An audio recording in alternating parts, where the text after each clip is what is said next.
नमस्ते दोस्तों, मैं लक्ष्मीकांत आपका स्वागत करता हूँ। Hello friends, I am Laxmikant and welcome to our channel. कल हमने बात की थी आपके नकारात्मक सोच की, जिसे आप आसानी से नियंत्रण में रख सकते हैं। Yesterday, we talked about your negative thinking, which can be easily controlled by you. आपकी सोच किसी के भी बारे में बुरी हो तो वो सोच बुरा ही परिणाम देगी। भले ही आप दूसरों के बारे में बुरा सोचें या अपने बारे में, यह सोच कभी भी अच्छा परिणाम दे ही नहीं सकती। Your thinking may be bad about any other subject will generate a bad result for you.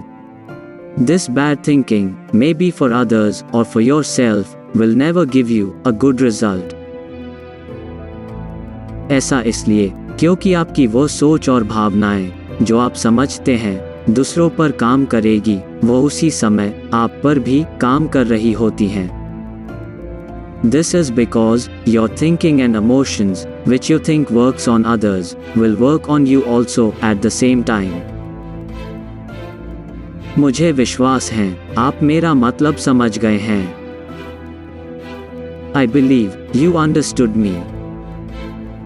देखिए दोस्तों, मैं आपको यह नहीं कह रहा कि आपको सर्वश्रेष्ठ रहना है या आपको कभी गुस्सा, डर, निराशा या ऐसे ही नकारात्मक भावनाओं में आना ही नहीं है। नहीं, ऐसा होना असंभव है, क्योंकि हमारी नकारात्मक भावनाएं हमें सुरक्षित रखने के लिए होती हैं।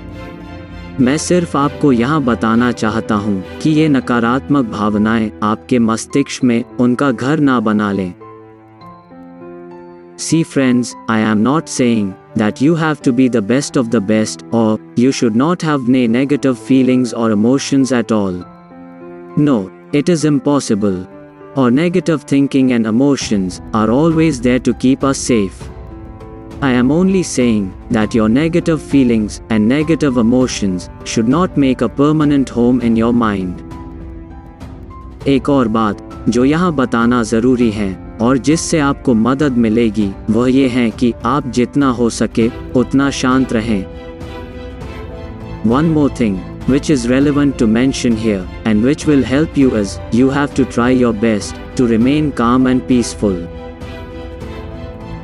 आप किसी भी भावना को अपने ऊपर हावी ना होने दें। ऐसा करके आप हर एक परिस्थिति में उचित और सही निर्णय लेंगे। Don't let any emotion to take you over. By doing this, you will take appropriate and right decision in every situation. किसी ज्ञानी मनुष्य ने कहा है, किसी भी भावना का हावी होना व्यक्ति को अंधा बना देता है। A wise man once said, a person under domination of any emotion is a blind person. आप रोज कोई ना कोई शारीरिक और मानसिक व्यायाम करें। अपने आप को पूरा समय दें। याद रखें, इस दुनिया में आपकी पहली संपत्ति आपका शरीर और मन है। Do a regular physical and mental exercises. Give full time and attention to yourself. Don't forget, in this world, your first wealth is your physical and mental health. शांत रहकर आप संतुलित रहेंगे। चेतन अवस्था में या अवचेतन अवस्था में भी आप सही रास्ते पर रहोगे।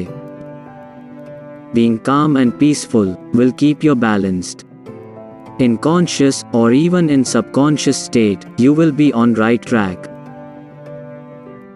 बड़े से बड़े धनी और सफल व्यक्ति इस बात को बहुत अच्छे से जानते हैं कि मानसिक स्तर पर शांत होना सफलता के लिए कितना जरूरी है।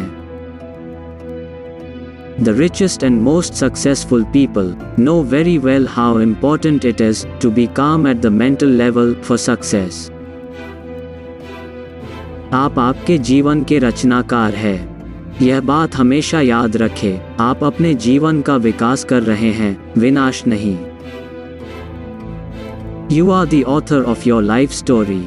Always remember this thing, you are developing your life, not destroying it. आज हम यहाँ पर रुक जाते हैं। We will take a break here. जल्दी ही मिलेंगे। We will meet again soon. नमस्ते।